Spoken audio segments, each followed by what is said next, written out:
আসসালামু আলাইকুম। এখন শুনবেন সংবাদ শিরোনাম। উজানের ঢল আর বৃষ্টিতে হাওড় অঞ্চলে তলিয়েছে নতুন নতুন এলাকা।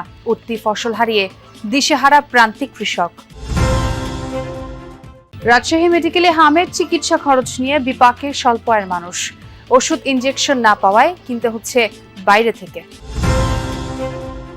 জাটকা রক্ষায় মাছ ধরায় 2 মাসের নিষেধাজ্ঞা শেষ হচ্ছে মধ্যরাতে। 6 জেলায় ইলিশের অভয়াশ্রমে জাল ফেলার প্রস্তুতি নিচ্ছেন জেলেরা। ভারী বৃষ্টিতে ডুবলো বন্দরনগরী, কোথাও কোথাও সড়কে হয় বুক সমান পানি। উজানের ঢলে বাঁধ ভেঙেছে সুনামগঞ্জে, তলিয়েছে হাওড়ের ফসল। এতক্ষণ শুনছিলেন সংবাদ শিরোনাম। এখন শুনবেন বিস্তারিত। সাগরে লঘুচাপের প্রভাবে রাতভর দেশের বিভিন্ন জেলায় মাঝারি থেকে ভারী বৃষ্টি হয়েছে। উজানের ঢল আর রাতে টানা বৃষ্টিতে নেত্রকোনা ও সুনামগঞ্জের হাওড় অঞ্চলের পরিস্থিতির অবনতি হয়েছে। তলিয়ে গেছে নতুন নতুন এলাকা। হবিগঞ্জ ও কিশোরগঞ্জের হাওড়ের পরিস্থিতিও একই। ভারী বৃষ্টিতে ডুবে গেছে ফসলি জমি, চরম বিপাকে পড়েছেন কৃষকরা। কোমর সমান পানিতে নেমে চেষ্টা করছেন ফসল রক্ষার। এছাড়া নেত্রকোনার কংস নদের পানি বিপদসীমার 93 সেন্টিমিটার উপর দিয়ে প্রবাহিত হচ্ছে। খালিয়াঝুরি ও ধনু নদের পানিও বিপদসীমা ছুঁই ছুঁই। এদিকে সিলেট ও মৌলভীবাজার সহ 5 জেলায় বন্যার পূর্বাভাস দিয়েছে আবহাওয়া অধিদপ্তর। চট্টগ্রাম, কক্সবাজার, মোংলা ও পায়রা সমুদ্র বন্দরকে 3 নম্বর স্থানীয় সতর্ক সংকেত দেখিয়ে যেতে বলা হয়েছে। দর্শক, হাওড়ের পরিস্থিতির আরও খবর জানবো সহকর্মীদের কাছ থেকে। শুরুতে সুনামগঞ্জে যেতে চাই, সেখানে সোহানুর রহমান সোহান রয়েছেন। সোহান, সুনামগঞ্জের হাওড়ে কি পরিমাণ জমির বোরো ধান আসলে পানিতে ডুবেছে, কৃষি বিভাগ কি বলছে, সব মিলিয়ে খবরটা জানাবেন। রাজশাহী মেডিকেল কলেজ হাসপাতালে হামের চিকিৎসার খরচ চালাতে দিশেহারা হয়ে পড়েছেন অভিভাবকরা। ধার দেনা আর গ্রামবাসীর সহযোগিতায় চলছে অনেকের চিকিৎসা। অভিভাবকরা বলছেন অনেক ওষুধ ও ইনজেকশন বাইরে থেকে কিনতে হচ্ছে, সাথে যুক্ত হচ্ছে পরীক্ষা নিরীক্ষার খরচও। তার উপর দূর থেকে আসা অনেককে থাকা খাওয়ার খরচ চালাতেও হিমশিম খেতে হচ্ছে। প্রথমে ঠান্ডা ও নিউমোনিয়া, এরপর হাম। 4 বছরের শিশু রেজওয়ান 2 মাস ধরে রাজশাহী মেডিকেল কলেজ হাসপাতালে চিকিৎসাধীন। এরই মধ্যে চিকিৎসা ব্যয় ছাড়িয়েছে 3 লাখ টাকা। চাঁপাইনবাবগঞ্জের গোমস্তাপুরের এই পরিবার বাড়িতে পালন করা 3টা গরু অপেক্ষাকৃত কম দামে বিক্রি করে খরচ জুগিয়েছে। এরপর কি হবে জানেন না তারা। 6 মাস বয়সী যমজ শিশু নিয়ে 2 সপ্তাহ ধরে হাসপাতালে আছেন রফিকুল। ব্যয় মেটাতে একটি গরু বিক্রি করেছেন, এখন চলছেন ধার দেনায়। অভিভাবকরা বলছেন হাসপাতালের সব ওষুধ ও ইনজেকশনের সরবরাহ থাকছে না, তাই বাইরে থেকে কিনতে হচ্ছে। রোগের পরীক্ষা নিরীক্ষার খরচও লাগছে। দূর থেকে আসা রোগীর অভিভাবকদের করতে হচ্ছে থাকা খাওয়ার ব্যবস্থা। স্বল্প আয়ের পরিবারগুলোর জন্য এই ব্যয় ক্রমেই কঠিন হয়ে উঠেছে। এসব বিষয় নিয়ে ক্যামেরার সামনে কথা বলতে রাজি হননি হাসপাতাল কর্তৃপক্ষ। তবে তাদের দাবি টিকাদান শুরু ও বিশেষ ব্যবস্থাপনার কারণে এই হাসপাতালে হামে মৃত্যু ও রোগী ভর্তির সংখ্যা কমেছে। দর্শক, প্রতিবেদন দেখছিলাম, দেশে প্রতিদিনই হাম ও উপসর্গে আক্রান্ত বাড়ছে। আমরা একটু বরিশালের খবর জানতে চাই সহকর্মী কাউসার হোসেনের কাছ থেকে।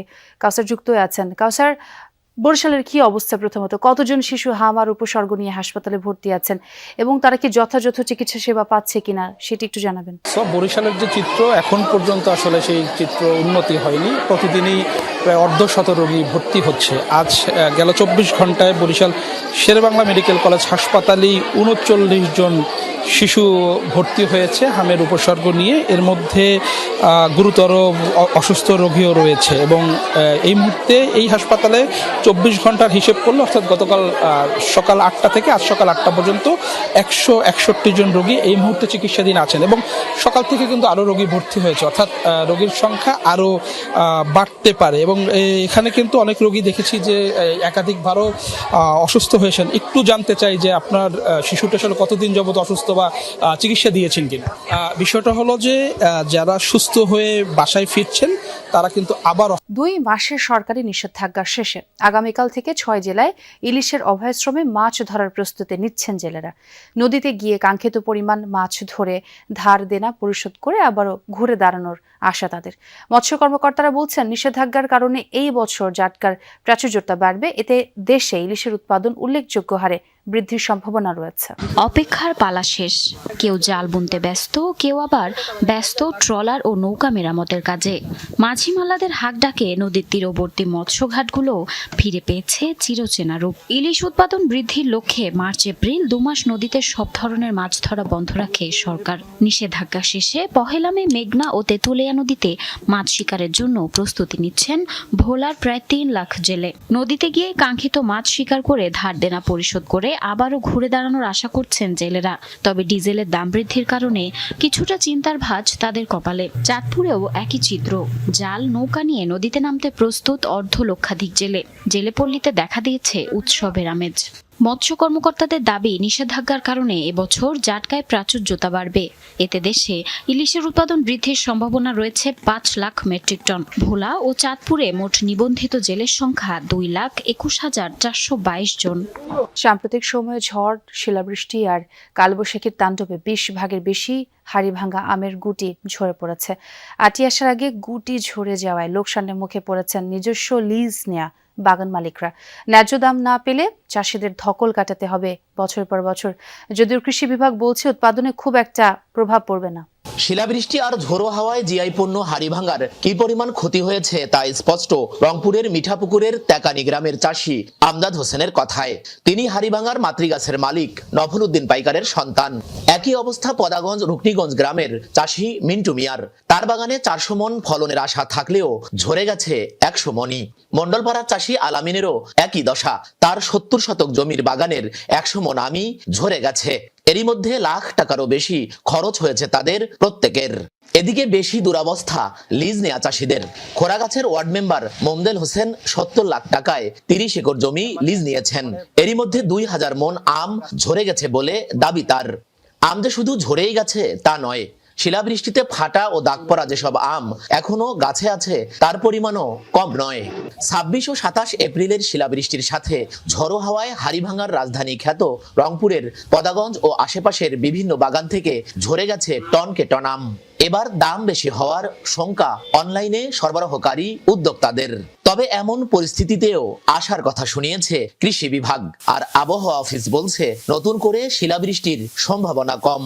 এবার রংপুর অঞ্চলে 3000 হেক্টর জমি থেকে 300 কোটি টাকারও বেশি হাড়িভাঙার ফলনের আশা ছিল কৃষি বিভাগের। কিন্তু ঝড় বৃষ্টির কারণে 30 ভাগ ফলন কম হবে বলে মনে করছেন কৃষকরা। এদিকে বেশি দুরবস্থা লিজ নেয়া চাষিদের। খোরাগাছের ওয়ার্ড মেম্বার মোমদেল হোসেন 70 লাখ টাকায় 30 একর জমি লিজ নিয়েছেন। এরই মধ্যে 2000 মন আম ঝরে গেছে বলে দাবি তার। আম যে শুধু ঝরেই গেছে তা নয়, শিলাবৃষ্টিতে ফাটা ও দাগ পড়া যেসব আম এখনো গাছে আছে তার পরিমাণও কম নয়। 26 ও 27 এপ্রিলের শিলাবৃষ্টির সাথে ঝড়ো হাওয়ায় হাড়িভাঙার রাজধানী খ্যাত রংপুরের পদাগঞ্জ ও আশেপাশের বিভিন্ন বাগান থেকে ঝরে গেছে টনকে টন আম। এবার দাম বেশি হওয়ার শঙ্কা অনলাইনে